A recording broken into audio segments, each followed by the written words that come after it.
الرحیم گزشتہ شب 20ویں پارے کے پاؤ سے لے کر 21ویں پارے کے پاؤ تک تلاوت کیا گیا۔ اس میں اللہ تبارک و تعالی نے پیارے حبیب صلی اللہ علیہ وسلم کے ذریعے سے امت کو یہ پیغام دیا، فرمایا انما امرت ان اعبد رب هذه البلدة الذي حرمها وله كل شيء۔ فرمایا بے شک میرے رب نے مجھے حکم دیا، میں حکم دیا گیا ہوں، میں فرمایا گیا ہوں کہ میں صرف اسی رب کی عبادت کروں جس نے مکہ جیسے عظیم عزت اور حرمت والے شہر کو عزت والا بنایا، اور ہر چیز کا مالک وہ خود اللہ ہے، بس اسی کی عبادت کرنے کا مجھے حکم دیا گیا۔ وَأُمِرْتُ أَنْ أَكُونَ مِنَ الْمُسْلِمِينَ، اور مجھے یہ حکم دیا گیا ہے کہ میں مسلمان رہوں، میں اللہ کا فرما بردار رہوں، میں اللہ کی بات مانوں، یہ مجھے حکم دیا گیا ہے۔ وَأَنْ أَتْلُوَ الْقُرْآنَ، اور مجھے یہ بھی حکم دیا گیا ہے کہ میں قرآن پڑھوں، میں قرآن کی تلاوت کروں۔ فَمَنِ اهْتَدَى فَإِنَّمَا يَهْتَدِي لِنَفْسِهِ، اب سنو، مجھے تو یہ حکم دیا گیا ہے کہ میں اللہ کی عبادت کروں، اللہ کی بندگی کروں، کسی اور سے بالکل نہ ڈروں نہ خوف کھاؤں، اور مجھے یہ کہا گیا ہے کہ میں ساری زندگی مسلمان رہوں، یعنی صراط مستقیم پر چلتا رہوں، استقامت اختیار کروں، اور تیسری بات یہ ہے کہ میں قرآن کی تلاوت کرتا رہوں۔ یہ تین حکم مجھے اللہ تعالیٰ نے دیے ہیں، اور یہی تین حکم اپنے عمل سے اور اپنے قول سے میں تم تک پہنچاتا ہوں۔ تو فَمَنِ اهْتَدَى فَإِنَّمَا يَهْتَدِي لِنَفْسِهِ، تو جو میری یہ بات مانے گا تو اس کا فائدہ اس کو خود کو پہنچے گا۔ وَمَنْ ضَلَّ، اور جو اس سے انکار کرے گا، گمراہ ہوگا، میری بات نہیں مانے گا، فَقُلْ إِنَّمَا أَنَا مِنَ الْمُنذِرِينَ، اے حبیب آپ فرمائیے کہ بابا دیکھو میرا کام منوانا نہیں ہے، میرا کام صرف بتانا تھا، ڈرانا تھا، وہ میں نے کر دیا۔ اس کا مطلب یہ ہے کہ مبلغ کو، مصلح امت کو، جو امت کی اصلاح چاہتا ہے، جو لوگوں کی بھلائی چاہتا ہے، اس کو چاہیے اپنا کام کرے، اور وہ کام صرف اتنا ہے دین پر عمل کرے، لوگوں تک بات پہنچا دے۔ کوئی مانتا ہے یا نہیں مانتا یہ اس کا اپنا نفع اور نقصان ہے، اس کا اور رب کا یہ معاملہ ہے، میرا کام صرف بات پہنچا دینا ہے۔ تو یہ رسول اللہ صلی اللہ علیہ وسلم نے تین باتیں پہنچا دی ہیں کہ عبادت اللہ کی کریں گے، اور ساری زندگی مسلمان رہیں گے، استقامت اختیار کریں گے، گھبرائیں گے نہیں، ڈریں گے نہیں، پھریں گے نہیں، اور تیسری بات یہ ہے کہ قرآن کی تلاوت کریں گے۔ یہ قرآن کا مہینہ ہے، اس مہینے میں ہمیں زیادہ سے زیادہ قرآن کی تلاوت کرنی چاہیے۔ کیوں؟ رسول اللہ صلی اللہ علیہ وسلم نے فرمایا کہ یہ جو قرآن ہے اس کا ایک ایک حرف پر 10 نیکیاں ملتی ہے۔ تو آپ نے فرمایا کہ الف لام میم ایک حرف نہیں ہے، بل الف حرف بل ولام حرف ومیم حرف، یعنی الف لام میم 3 حروف کا مجموعہ ہے، جو صرف اتنا سا پڑے گا الف لام میم، اللہ 30 نیکیاں اسے عطا فرمائے۔ لہذا قرآن کی تلاوت کو ضرور جو اپنا معمول بنا لینا چاہیے۔ پھر اللہ تبارک و تعالی نے فرمایا وَمِن رَحْمَتِهِ جَعَلَ لَكُمُ اللَّيْلَ وَالنَّهَارَ لِتَسْكُنُوا فِيهِ وَلِتَبْتَغُوا مِنْ فَضْلِهِ وَلَعَلَّكُمْ تَشْكُرُونَ، فرمایا یہ تم پر اللہ کی رحمت ہے کہ اس نے دن اور رات کو تمہارے لیے سکون اور رزق کی تلاش کا سبب بنایا۔ وہ کیسے؟ آپ غور فرمائیے، وہ رب ہے، اگر ہمیشہ کے لیے رات ہی رہتی، کبھی دن نہ آتا، تو بتائیے کوئی اور رب ہے، کوئی اور معبود ہے، کوئی اور طاقت ہے جو اس کو دن میں بدل سکے؟ کوئی نہیں۔ اسی طرح اگر وہ دن ہی رکھتا، کبھی رات نہ آتی، تو بتائیے میرا اور آپ کا کیا حال ہوتا؟ تو یقیناً اللہ تعالیٰ نے رحمت فرمائی اور ہمیں رات عطا فرمائی۔ کیوں؟ اس رات میں ہم نیند لیتے ہیں، ہم سوتے ہیں، اگلے دن چاقو چوبند ہو کر تر و تازہ ہو کر جاگتے ہیں اور کاموں پہ نکل جاتے ہیں۔ نیند کا ہونا یہ ہماری صحت کے لیے، ہماری طاقت اور قوت کے لیے، ہماری نشاط کے لیے، فرحت افزائی کے لیے یہ بہت ضروری ہے۔ لہذا اللہ تعالیٰ نے پھر دیکھیے، ایسا نہیں ہے کہ آپ کے آرام کا وقت کوئی اور ہو، ان کے آرام کا وقت کوئی اور ہو، اللہ تعالیٰ نے ایسی بتی بجھا دی، اندھیرا پھیلا دیا تاکہ ساری مخلوق سونے پر مجبور ہو جائے۔ آپ خود بتائیے، کچھ سو رہے ہوں، کچھ جاگ رہے ہوں، تو سونے والوں کو آرام نہیں ملے گا اور جاگنے والے بھی پریشان ہوں گے۔ جاگنے والے بھی پریشان ہو. اس لیے اللہ تعالیٰ نے ساری مخلوق کے سونے کا انتظام کر دیا. سب سو جاؤ اور جب دن چڑھا تو سب جاگ جاؤ، اٹھ جاؤ. تو فرمایا یہ اللہ تبارک و تعالیٰ کی رحمت ہے، لہذا اس پر بھی ہمیں رات اور دن کا آنا جانا یہ اللہ کا معجزہ بھی ہے، اللہ کی رحمت بھی ہے. لہذا اس پر بھی اللہ تبارک و تعالیٰ کا شکر ادا کرنا چاہیے ہمیں.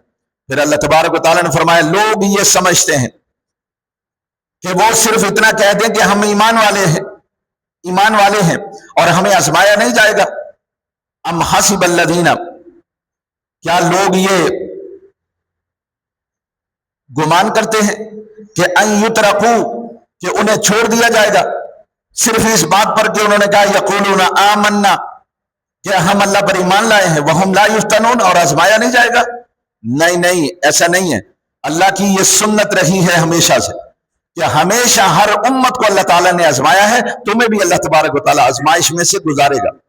اور یہ اصل میں آیت جب نازل ہوئی تو اس کا سبب یہ تھا، صحابہ کرام رضوان اللہ علیہ مجمعین نے نبی صلی اللہ علیہ وسلم سے شکایت کی اور اللہ سے دعا کی درخواست بھی کی.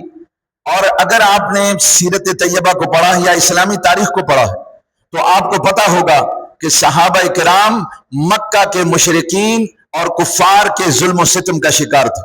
اور اتنا ظلم و ستم کہ تاریخ کے اوراق جو ہیں وہ بھی بیچارے روتے ہیں. آپ ان کو دیکھیں تو آپ حیران ہو جائیں. آپ ذرا حضرت عمار کو دیکھیے، ان کی والدہ کو دیکھیے، اور اسی طرح ان کے والد یاسر کو دیکھیے، حضرت سمیہ ان کی والدہ کا نام، حضرت صہیب رومی کو دیکھیے، حضرت بلال کو دیکھیے، حضرت مقداد کو دیکھیے. کون سا ایسا ظلم ہے جو ان پر نہیں ڈھایا گیا؟ تمام تشدد، ظلم و ستم انہوں نے برداشت کیا، لیکن اس کے باوجود وہ اسلام پر، دین پر قائم رہے. جو بات کہہ دی تھی لا الہ الا اللہ، اس پر وہ قائم رہے. ان کی جانیں چلی گئیں، انہیں چیر دیا گیا. ایک اونٹ ٹانگ سے رسی باندھی، اونٹ ادھر دوڑایا، ایک ٹانگ سے رسی باندھی ادھر دوڑایا. آپ اندازہ کریں یہ کیسی موت ہے. اور وہ چر گئے اور اس طرح سے موت آ گئی. یہ صحابہ کرام کے ساتھ ظلم و ستم ہوا. تپتی ہوئی ریت اور پتھروں پر لٹایا گیا. یہ دین اتنی آسانی سے ہم تک نہیں پہنچا ہے. یہ اور بات ہے کہ ہمیں اس کی قدر نہیں ہے. ہم مفادات کے بندے ہیں، ہم اللہ تبارک و تعالیٰ کے بندے نہیں بن سکے، تو اس لیے ہمیں اس کی قدر نہیں ہے. تو صحابہ نے عرض کیا یا رسول اللہ صلی اللہ علیہ وسلم اتنا ظلم و ستم ہے، اللہ سے دعا کیجیے اللہ تعالیٰ ہماری مدد فرمائے. میرے نبی صلی اللہ علیہ وسلم نے ان کو سنایا، میرے صحابہ تم یہ سمجھتے ہو کہ بس لا الہ الا اللہ کہہ دیا تو بس کافی؟ نہیں، یہ آزمائشیں تم سے پہلے امتوں پر بہت زیادہ آزمائشیں آئی. پھر آپ نے فرمایا انہیں زمین میں گاڑ دیا جاتا تھا اور سر پر آرا چلایا جاتا تھا، جسم دو ٹکڑے ہو جاتے تھے، لوہے کی کنگھیاں ان کے جسم میں ڈال کر پھر اس طرح سے پھرائی جاتی تھی. فرمایا اس کے باوجود کوئی طاقت انہیں لا الہ الا اللہ سے پھیر نہیں سکی، انہیں کلمے سے پھیر نہیں سکی، توحید کا چراغ ان کا بجھا نہیں سکی. تو فرمایا تمہیں بھی اللہ تبارک و تعالیٰ آزمائے گا، اس لیے کہ اللہ تعالیٰ نے کنتم خیر امت، تمہیں تو اللہ تعالیٰ نے بہترین امت بنایا ہے. جتنا بڑا مقام اور منصب ہوتا ہے اتنی ہی بڑی آزمائش بھی آتی ہے. لہذا لوگوں کی اذیتیں، تان و تشنی اور لوگوں کی طرف سے ملنے والی صعوبتیں یہ برداشت کرو. یہ تو مومنوں کا شیوا رہا ہے اور مومنوں کی یہ تاریخ ہے. یہ بات بھول جائیے کہ لا الہ الا اللہ کہنے کے بعد آپ یہ سمجھیں گے کہ یہ میں نے تو جو ہے وہ پھولوں کی سیج پر آ گیا ہوں. ایسا نہیں ہے، یہ کانٹوں کا بستر ہے بھائی. میرے رسول صلی اللہ علیہ وسلم نے فرمایا ایک زمانہ ایسا ہوگا دین پر استقامت اختیار کرنا گویا کہ انگاروں پر چلنا ہوگا. یہ ہے وہ وقت کہ اب دین پر چلنا ایسا ہی ہے جیسے کہ انگاروں پر چلنا. اب آپ کا امتحان ہے، آپ کی آزمائش ہے. آپ دین پر استقامت اختیار کرتے ہیں یا مفادات کی رو میں بہہ جاتے ہیں، یہ آپ کا کام. اسی طرح پھر اللہ تبارک و تعالیٰ نے فرمایا وَوَصَّيْنَا الْإِنسَانَ بِوَالِدَيْهِ حُسْنًا، ہم نے وصیت کی ہے، ہم نے حکم دیا ہے، نصیحت کی ہے کہ اپنے والدین کے ساتھ اچھا سلوک کرو. قرآن میں والدین کا ساتھ اچھا سلوک کرنے کا بار بار ذکر آیا. تو اس میں جہاں تک پہنچا ہوں وہ یہ ہے کہ کیوں اللہ تبارک و تعالیٰ بار بار والدین کا ذکر کرتا ہے اور ان کے ساتھ حسن سلوک کرنے کی بات کرتا ہے. وہ اس لیے کہ یہ جو بندہ اپنے والدین کے مقام اور مرتبے کو پہچان لے گا وہ اللہ کی توحید کے تقاضوں کو بھی پہچان لے گا۔ جو بندہ یہ ماننے کے لیے تیار ہو جائے کہ یہ میرے امی اور ابو ان کے ملاپ کی وجہ سے میں دنیا میں آیا ہوں، میرا وجود ان کے ملاپ کی وجہ سے اس وقت یہاں موجود ہے، جو یہ سمجھ لے اور اس کے دل میں خیال آئے چونکہ میرے ہونے کا سبب یہ ہے، اس لیے میں کبھی بھی ان کی نافرمانی نہیں کروں گا، میں انہیں دکھ نہیں دوں گا، میں انہیں اذیت نہیں پہنچاؤں گا، میں ان کا ادب کروں گا، میں ان کا احترام کروں گا۔ جو بندہ اپنے والدین کا ادب کرنا سیکھ جائے وہ اللہ کی توحید کے تقاضے کو بھی سمجھ سکتا ہے اور اسے ادا کر سکتا ہے۔ اس لیے والدین کے لیے فرمایا کہ والدین یہ جتنے مہربان ہیں خدا اس سے زیادہ مہربان ہے، یہ جتنے شفیق ہیں اللہ ان سے زیادہ شفیق ہے، اس لیے جس کو ماں باپ سمجھ میں آ گئے اسے خدا بھی سمجھ میں آ جائے گا۔ یہی وجہ ہے رسول اللہ صلی اللہ علیہ وسلم نے فرمایا کہ بھائی خدا کی رضا باپ کی رضا میں ہے اور خدا کی ناراضگی باپ کی ناراضگی میں ہے۔ میں تو آپ سے عرض کیا کرتا ہوں نوجوانوں سے، ارے خدا کو راضی کرنا چاہتے ہو اپنے باپ کو راضی کر لو، خدا کو خوش کرنا چاہتے ہو اپنے باپ کو خوش کر لو، اللہ تعالیٰ آپ سے راضی ہو۔ جن کی طرف دیکھنے سے ایک دفعہ دیکھنے سے حج مقبول کا ثواب ملتا ہو تو صحابی پوچھا کرتے تھے، سوال کیا کرتے تھے۔ ایک صحابی نے پوچھا یا رسول اللہ صلی اللہ علیہ وسلم اگر کوئی دن میں 100 مرتبہ دیکھے، میرے رسول نے فرمایا ارے ثواب تو رب نے دینا ہے، اس کے خزانے بھرے ہوئے ہیں، کوئی 100 مرتبہ بھی پیار سے اپنے باپ کو دیکھے گا 100 حج مقبول کا ثواب اسے عطا کیا جائے۔ لہذا اپنے والدین کا ادب کرو، احترام کرو۔ میں قسم کھا کے کہتا ہوں یہ بات کہ آج والدین کو اگر شکایت ہے نا، بس وہ سمجھیں کہ ان کے بچوں نے ابھی تک سمجھا ہی نہیں، والدین کو سمجھا نہیں، اور ان سے کبھی ان کا رب راضی نہیں ہوگا۔ والدین کو راضی کر لو، ان کی تربیت ایسی کرو ان کو پتہ چلے کہ والدین کیا ہوتے ہیں، تاکہ یہ آپ کے قریب ہوں، آپ کی شفقت کو محسوس کریں، پھر اللہ تبارک و تعالیٰ کی شفقت کی طرف ان کا ذہن چلا جائے۔ اور اصل میں یہاں پر یہ جو آیت نازل ہوئی نا اس کا ایک سبب بھی تھا، وہ کیا تھا؟ اسی آیت میں یہ ہے کہ بھائی دیکھو ان کی بات بھی ماننی ہے، لیکن اگر وہ شرک کی طرف بلائیں تو پھر بات نہیں ماننی، اگر وہ شرک کی طرف بلائیں تو بات نہیں ماننی۔ کیوں؟ ایک تو اس لیے کہ لا طاعت لأحد فی معصیت اللہ تبارک و تعالی، اللہ کے رسول صلی اللہ علیہ وسلم فرماتے ہیں کہ کسی شخص کی، کسی بندے کی اطاعت و فرمانبرداری اللہ کی نافرمانی کا سبب بنے تو اس کی اطاعت ہم نہیں کریں گے۔ اگر اللہ تعالیٰ نے یہ حکم دیا ہے اطیعوا اللہ واطیعوا الرسول واولی الامر منکم، اللہ کی اطاعت کرو، رسول کی اطاعت کرو، اولی الامر اپنے حاکموں کی بھی اطاعت کرو، تو حاکم کی اطاعت، اللہ اور رسول کی اطاعت مجھ پر فرض ہے، مجھ پر لازم ہے، مگر اولی الامر کی اطاعت اس وقت تک ہے جب تک وہ خود اللہ اور رسول کی بات مان رہا ہے، اور جب وہ اللہ اور رسول کی اطاعت نہیں کرے گا باغی ہو جائے گا، اب مجھ پر اس کی اطاعت لازم نہیں ہے، بلکہ اب مجھ پر لازم ہے کہ اس کے خلاف خروج کیا جائے اور اس کی بات نہیں مانی جائے گی۔ یہاں اصل میں سعد بن ابی وقاص رضی اللہ تعالیٰ عنہ بڑے پیارے صحابی ہیں، ان کو نبی صلی اللہ علیہ وسلم پیار سے ماموں کہتے تھے۔ بعض علاقوں میں یہ لوگ عزت کے لیے نا کہیں چچا کہتے ہیں کسی بزرگ کو، کہیں ماموں کہہ دیتے ہیں، تو نبی صلی اللہ علیہ وسلم نے سعد بن ابی وقاص کو ماموں فرمایا کرتے۔ وجہ اس کی یہ تھی کہ چونکہ نبی صلی اللہ علیہ وسلم کے ننیحال کا تعلق مدینہ سے تھا، تو سعد بن ابی وقاص بھی یہاں کے انصاری ہیں، مدنی ہیں، مدینہ کے ہیں، آپ کے ننیحال کے محلے میں رہتے تھے، لہٰذا آپ پیار سے ان کو فرماتے تھے یہ میرے ماموں ہیں بھائی۔ تو ان کی والد جب انہوں نے اسلام قبول کیا نا، ان کی امی نے کہا بھائی میں کھانا پینا چھوڑ رہی ہوں اور میں اس وقت تک کچھ بھی نہیں کھاؤں گی نہ پیوں گی جب تک کہ تو محمد کا انکار نہیں کر دیتا، ان کی رسالت کا، اور انہوں نے جو پیغام دیا اس کو ماننے سے انکار نہیں کرتا، میں یہ کھانا پینا نہیں کروں گا۔ تو وہ کیا کرتے تھے؟ ظاہر ماں تھی تو ماں سے پیار بھی کرتے تھے، پکڑ کے کھانا بنا کے پھر ان کے منہ میں ٹھونستے تھے، کہتے تھے میں کھلاؤں گا آپ کو، میں کھلاؤں گا آپ کو، تو وہ ان کو کھانا کھلاتے، پھر وہ اللہ تعالیٰ سے دعا کی، بعد میں وہ بھی مسلمان ہو گئی۔ لیکن اس وقت یہ آیت نازل ہوئی یہ سعد بن ابی وقاص کے لیے، بھئی دیکھو ان کے ساتھ اچھا سلوک کرو، یہ اچھی بات ہے، لیکن اگر یہ شرک کی پیغام دے یا تمہیں حکم دے تو پھر ان کی بات نہیں ماننی ہے۔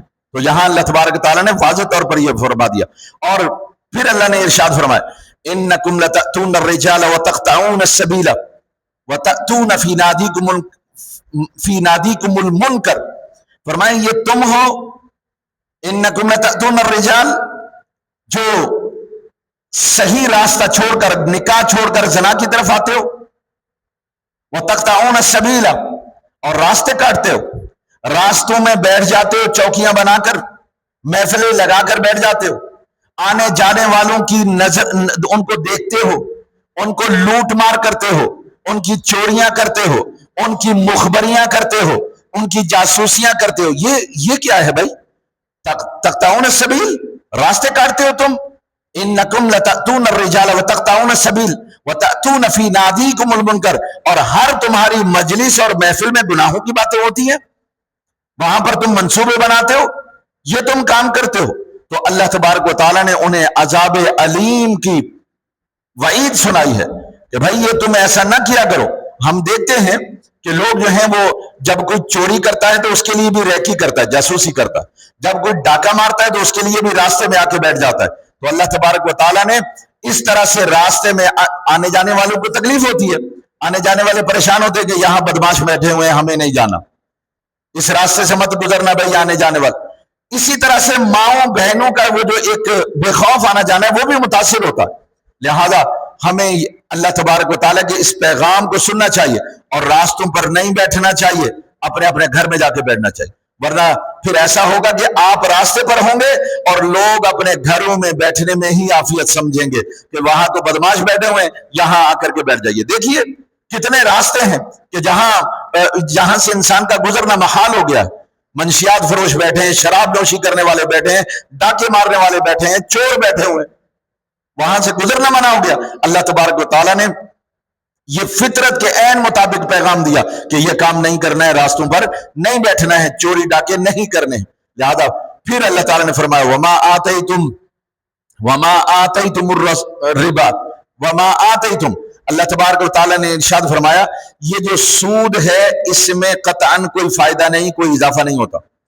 اصل میں لوگ یہ سمجھتے ہیں کہ سود لینے سے شاید ہمیں کوئی فائدہ ہوتا ہے، لیکن اللہ تعالیٰ نے فرمایا سود میں فائدہ نہیں ہے. ہاں تجارت اگر کرو تو اس میں تمہیں فائدہ پہنچتا ہے، اس میں اضافہ ہوتا ہے. لہذا حلال مال، نبی صلی اللہ علیہ وسلم نے اس کی بڑی اہمیت اور فضیلت بیان فرمایا اگر تھوڑا سا بھی ایک کھجور کی گٹلی حلال مال میں سے اگر آپ نے صدقہ کیا اس میں اتنا اضافہ ہوتا ہے کہ وہ احد پہاڑ کے برابر اللہ تعالیٰ اسے اجر بنا دے. اب خود اندازہ کیجئے، یہ رسول اللہ صلی اللہ علیہ وسلم فرما رہے ہیں ایک گٹلی کے برابر کسی نے صدقہ کیا لیکن حلال کا ہے تو اللہ تبارک و تعالیٰ اتنا بڑھا دے گا کہ وہ احد پہاڑ جتنا اجر اور ثواب عطا فرمائے گا کہ اتنا سونا صدقہ کیا اس نے، اندازہ کر لیجیے. لیکن سود کے اندر کوئی بھی بڑھوتری نہیں، بظاہر ہمیں نظر آتا ہے کہ سود سے مال میں اضافہ ہو رہا ہے. ابھی یہ اس وقت ان دنوں میں ایک خبر آئی، ایک شخص جو ہے وہ لوگوں کے ساتھ سود پر پیسے دیتا ہے اور اس کے وہ اسٹامپ پیپر اپنے پاس رکھتا ہے اور وہ کیا کرتا ہے 5 لاکھ روپے دیتا ہے اور اسٹامپ پیپر پہ 20 لاکھ لکھتا ہے اور کہتا ہے کہ بھائی یہ اس پر تمہیں سائن کرنا ہوں گے تب میں دوں گا. اصل میں کیا ہے، آپ کہیں گے کہ وہ نہ لے، ایسا ہی ہے. اسی لیے اسلام نے قرض لینے سے منع کیا، قرض لینے سے منع کیا. وہ قرض لینے والا بھی گناہگار ہے لیکن وہ جو دینے والا ہے وہ اس سے بڑا گناہگار ہے کہ وہ اللہ سے جنگ کر رہا ہے. میرے رسول صلی اللہ علیہ وسلم نے، قرآن نے تو یہ کہا کہ سود دراصل اللہ سے جنگ ہے، اور میرے رسول صلی اللہ علیہ وسلم نے فرمایا کہ سب سے چھوٹا گناہ سود کا یہ ہے کہ کوئی شخص اپنی سگی ماں سے زنا کرے، یہ اس کا گناہ. اب اندازہ کریں کتنا گند ہے یہ.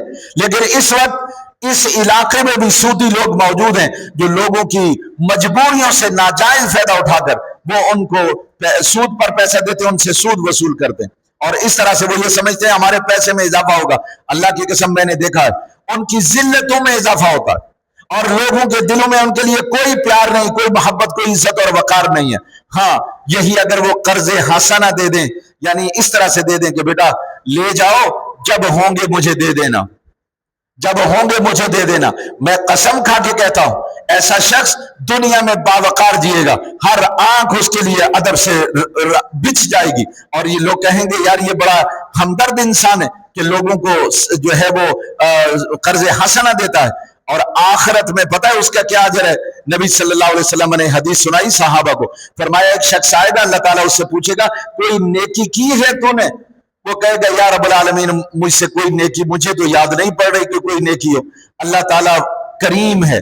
پھر پوچھے گا بھائی سوچ لے کوئی اور نیکی کی ہو. وہ کہے گا یا اللہ مجھے تو کوئی یاد نہیں پڑتا کہ کوئی اچھا کام کیا ہو.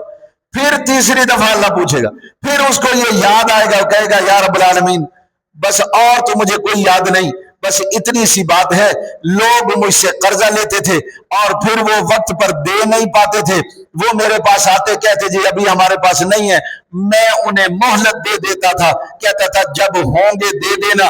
میرے رب نے فرمایا او فرشتوں یہ تو میری سنت ہے, یہ تو میرا عمل ہے لوگوں کو مہلت دینا, میں لوگوں کو مہلت دیتا ہوں تاکہ وہ میری طرف واپس آ جائیں, رجوع کر لیں, توبہ کر لیں. میں اس عمل کے صدقے سے اسے معاف کرتا ہوں, جنت میں داخل. یہی سود خور آدمی یہ لوگوں کو قرض حسنہ دے کر مہلت دے کر اللہ کو راضی کر سکتا ہے, مگر یہ یہاں شیطان کو راضی کرنے میں لگا ہوا ہے, نفس کو راضی کرنے میں لگا ہوا ہے. اور حال یہ ہے یہاں سے دنیا سے چلا جائے گا اور مال بھی یہیں پڑا رہ جائے گا, اس کے گھر بار بھی یہاں پڑا رہے گا, کاروبار بھی یہاں رہ جائے گا, یہ اکیلا چلا جائے گا. ایک عمل ساتھ جانا تھا وہ اس نے برباد کر لیا. اس لیے میرے دوستو پہلی بات تو یہ ہے کہ قرض لینا نہیں چاہیے. یہ جو بینکنگ کا تصور ہے نا یہ اسلام میں نہیں ہے, کیونکہ بینک کا سارا سسٹم قرض پر چلتا ہے اور قرض پر جو ہے وہ سود لیتے ہیں. یہ کاروبار کی بنیاد ہے. اسلام نے اس کا جو ہے سمجھے کہ جڑ سے اکھاڑ دیا اور فرمایا یہ کوئی بات نہیں ہے بھائی, قرض ہے ہی نہیں. یہاں تک کہ خود رسول اللہ صلی اللہ علیہ وسلم ایک صحابی کا جنازہ تو نبی صلی اللہ علیہ وسلم نے پوچھا کہ بھئی اس کا کوئی قرض ورض تو نہیں ہے؟ تو کسی صحابی نے بتایا یا رسول اللہ اس نے فلاں آدمی کے اتنا قرض دینا ہے. آپ نے فرمایا اچھا تم اپنے بھائی کا جنازہ پڑھ لو, میں اس کا جنازہ نہیں پڑھوں. صحابہ میں سے ایک صحابی نے عرض کیا یا رسول اللہ صلی اللہ علیہ وسلم جنازہ آپ پڑھائیں گے, اس کا قرض میں ادا کرنے کا وعدہ کرتا ہوں. تب میرے رسول صلی اللہ علیہ وسلم نے جنازہ پڑھایا. اس کا مطلب یہ ہے کہ قرض نہیں لینا چاہیے. یہ انسان کے لیے گردن میں پھندا ہے, اس کی عزت بھی چلی جاتی ہے, آخرت بھی اس کی برباد ہو جاتی ہے. اور سنیے اللہ تبارک و تعالیٰ نے قرآن میں یہ کہا ہے وَجَعَلَ لَكُمُ اللَّيْلَ, یہ جو بیویاں ہیں ان کے لیے اللہ تبارک و تعالیٰ نے فرمایا لِتَسْكُنُوا إِلَيْهَا, فرمایا وَجَعَلَ بَيْنَكُمْ مَوَدَّةً وَرَحْمَةً, فرمایا یہ جو بیویاں ہیں یہ بھی اللہ کی نشانیاں ہیں, اس میں بھی تمہارے درمیان اللہ نے مودت اور رحمت پیدا کر دی. کبھی آپ نے سوچا کسی بچی اور بچہ آپس میں کبھی دیکھا نہیں ہوتا, آپس میں کبھی ملاقات نہیں ہوتی, بس والدین کے ذریعے رشتہ قائم ہوا اور ادھر جناب میاں بیوی بن گئے, نکاح ہوا. جب پہلی ہی ملاقات ہوئی ایسے لگتا ہے اگلے دن ان کو کہ جیسے جنم کے دوست ہیں, ساتھی ہیں, اکٹھے ہی پیدا ہوئے تھے, پلے بڑے تھے. یہ پیار یہ محبت کیوں ہے؟ یہ بات یاد رکھیے, ان میاں بیوی کے درمیان جو محبت جو سکون دیتی ہے وہ کسی اور رشتے اور تعلق میں سکون نہیں دیتی. اس لیے اسلام نے جائز اور حلال کپل کو تو اللہ تعالیٰ نے پروموٹ کیا ہے, لیکن ناجائز یہ میری گرل فرینڈ ہے, یہ میرا بوائے فرینڈ ہے, اور ایک تعلق بنا لیا, پھر اس کے بعد بھلے حرام کے بچے بھی ہو جائیں, اس کو اسلام نے اس کے اندر کوئی مودت نہیں, اس کے اندر مفاد ہے. اور جب مفاد ختم ہوا تو کون اور میں کون. اس لیے اللہ تعالیٰ نے فرمایا یہ اللہ کی نشانیوں میں سے ہے, توحید کی نشانی ہے یہ اللہ کی, کہ دیکھو بیویوں کے دل میں اللہ نے کیسا تمہارے دلوں میں آپس میں محبت پیدا کر دی. پھر اسی طرح سے اللہ تعالیٰ نے فرمایا یہ نیند کو ذرا دیکھو, اگر نیند نہ ہوتی تم جاگتے ہی رہتے تمہارا کیا حال ہوتا. یہ دن اور رات یہ سونا یہ اللہ تبارک و تعالیٰ کی نشانیوں میں سے, اور اس کو بھی اللہ نے نشانی بنایا. فرمایا تمہیں پیدا کیا اور اس وقت دنیا میں 7,000 سے زائد زبانیں بولی جاتی ہیں. اللہ کہہ رہا ہے یہ میری توحید کی نشانی ہے. انسان تو سارے آدم کی اولاد ہیں, لیکن رنگ نسل قوم زبان یہ ذات پات فرمایا اس لیے میں نے بنایا تاکہ لتعارفوا, تاکہ تمہارا تعارف ہو. آج ہم شکل دیکھ کر پہچان جاتے ہیں یہ پاکستانی ہے یا افریقی ہے, یہ امریکی ہے یا یورپین ہے, ہم شکل دیکھ کر پہچان جاتے ہیں. اچھا وہاں سے اگر پہچان نہ ہو تو ہمیں زبان سے پتہ چل جاتا ہے, لہجے سے پتہ ہے. زبان بھی سب کی ایک, لہجے سے آپ پہچان لیں گے. اب تو آپ کراچی میں رہتے ہوئے پہچان لیں گے یہ کورنگی کا رہنے والا ہے یا اورنگی کا رہنے والا ہے, آپ یہ چاکی واڑا کا رہنے والا ہے یا شاہ فیصل کا رہنے والا. آپ اس کی زبان کے لہجے سے, بول رہا وہ بھی اردو ہے, بول رہا وہ بھی اردو ہے, لیکن آپ زبان کے لہجے سے پہچانیں. اللہ نے اس کو اپنی توحید کا نشانی بنایا. فرمایا یہ میں ہوں جو اتنی ساری زبانیں اور لہجے بنا دیے تاکہ محمد نام کے جتنے لوگ ہیں سب پہچانے جائیں کہ یہ دادو کا ہے، یہ حیدرآباد کا ہے، یہ نواب شاہ کا ہے، یہ کراچی کا، سب پہچانے جائیں، یہ فلاں ذات کا ہے، یہ فلاں ذات کا۔ یہ اللہ کی توحید ہے بھائی، اس لیے ہمیں اس بات کو بھی یاد رکھنا چاہیے کہ یہ جو ہمارے درمیان یہ تعارف ہے یہ بھی اللہ تبارک و تعالیٰ کی نشانیوں میں سے ایک نشانی ہے، ورنہ کوئی پہچانا ہی نہیں جاتا۔ سب کی شکلیں بھی ایک جیسی، سب کے رنگ بھی ایک جیسا، سب کے ساتھ یہ اختلاف دراصل اللہ تعالیٰ نے اس کو رحمت بنایا تاکہ ہم پہچان پیدا کر سکیں۔ دوسری ایک بات، کوئی پرندہ کوئی جانور اپنا رزق ہمیشہ پیٹھ پر اٹھا کر نہیں پھرتا ہے، اپنے پیٹھ پر نہیں اٹھا کے پھرتا۔ ہاں اللہ پر انہیں توکل ہوتا ہے، بھروسہ ہوتا ہے، رب ہی سب کا مالک ہے، وہی رازق ہے۔ کیوں؟ اللہ یبسط الرزق لمن یشاء ویقدر، اللہ ہے جو رزق کسی کو وافر دے دیتا ہے، کسی کا دسترخوان وسیع فرما دیتا ہے، کسی کی روزی تنگ کر دیتا ہے۔ یہ اللہ تعالیٰ نے ایک سسٹم بنایا ہے، کسی کو روزی دے کر آزماتا ہے، کسی کی روزی لے کر آزماتا ہے۔ آزماتا یہ ہے کہ یہ شکر ادا کرتا ہے کہ نہیں، اور یہ جو ہے یہ صبر کرتا ہے کہ نہیں۔ کیوں؟ مومن کے لیے رسول اللہ صلی اللہ علیہ وسلم فرمایا اس کا ہر اللہ اس کو جس حال میں بھی رکھے اس کے لیے بہتر ہے۔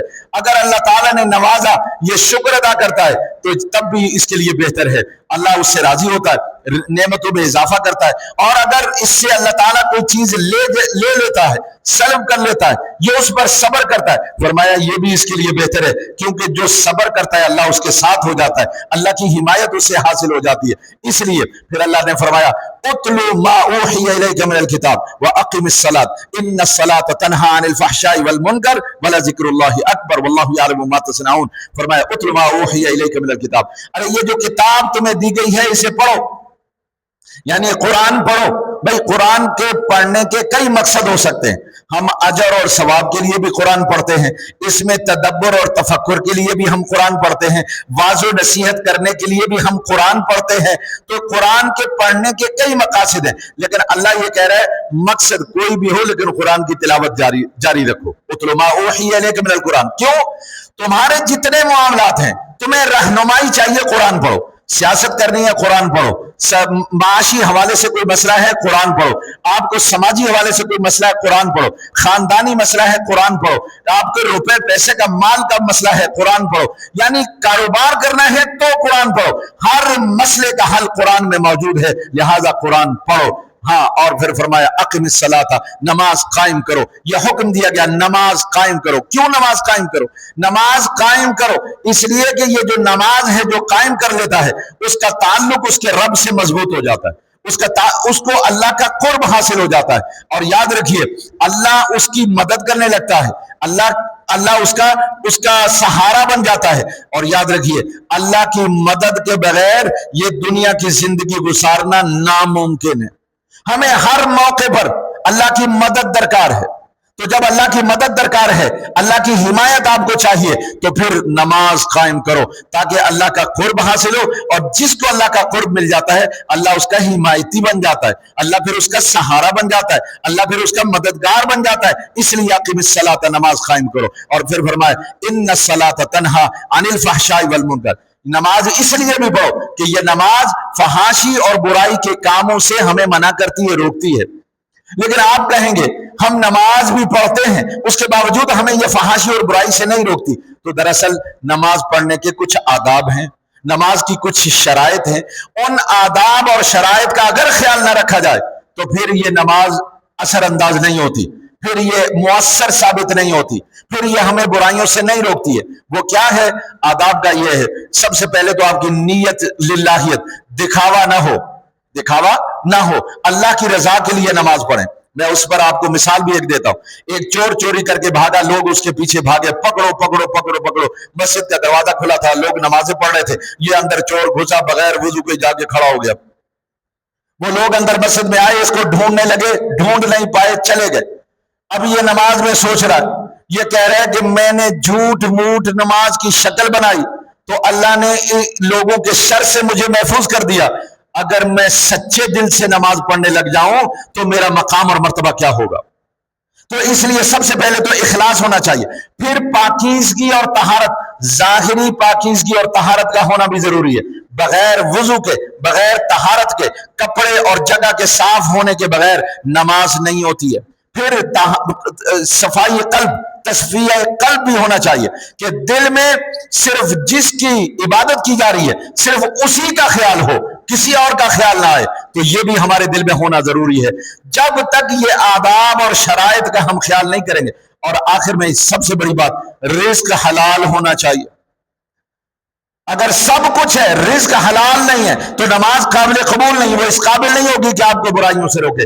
اسی لیے علماء نے لکھا ہے بابا نماز بھی پڑھا کرو، اور جب نماز پڑھتے ہو تو برائیوں سے بھی روکا کرو نا۔ بھئی نماز جو ہے وہ کوئی ویزیبل تھنگز نہیں ہے، کوئی ایسی چیز نہیں ہے جو نظر آتی ہو، انویزیبل تھنگ ہے، نظر نہیں آتی، غیر مرئی ہے، نظر نہیں آتی، جس کو ہم سہارا بنائیں، جس سے ہم مدد حاصل کریں۔ ہاں یہ ہے کہ اس سے نماز پڑھنے سے ہمارا تعلق خدا سے مضبوط ہو جاتا ہے۔ جب اس سے تعلق ہمارا مضبوط ہو جاتا ہے پھر اللہ ہمارا سہارا بن جاتا ہے، اللہ ہماری مدد کرنے پر آمادہ ہو جاتا ہے۔ لہذا خدا کی مدد حاصل کرنے کے لیے، اس کا سہارا لینے کے لیے نماز قائم کیا کرو۔ اور پھر فرمایا ان ولا ذکر اللہ اکبر، فرمایا یہ جو ذکر ہے نا یہ بڑی چیز ہے۔ یہ جملہ بڑا پیارا، ولا ذکر اللہ اکبر، اور اللہ کی یاد بڑی چیز ہے، اللہ کا ذکر بڑی چیز ہے، اللہ کی فکر بڑی چیز ہے۔ کیا مطلب؟ نماز میں تم تب تک برائی سے رکے رہو گے جب تک نماز میں ہو، اور جب نماز سے باہر نکلے پھر برائیوں میں مبتلا ہو جاتے ہو۔ دیکھو وہاں کم تول کے آتا ہے، وہاں جو ہے مہنگائی کر کے آتا ہے، دو نمبری کر کے آتا ہے، یہاں کے نماز پڑھتا ہے۔ جب تک نماز پڑھ رہا ہے دو نمبری سے بچا ہوا ہے، جیسے واپس جاتا ہے پھر وہی کام شروع۔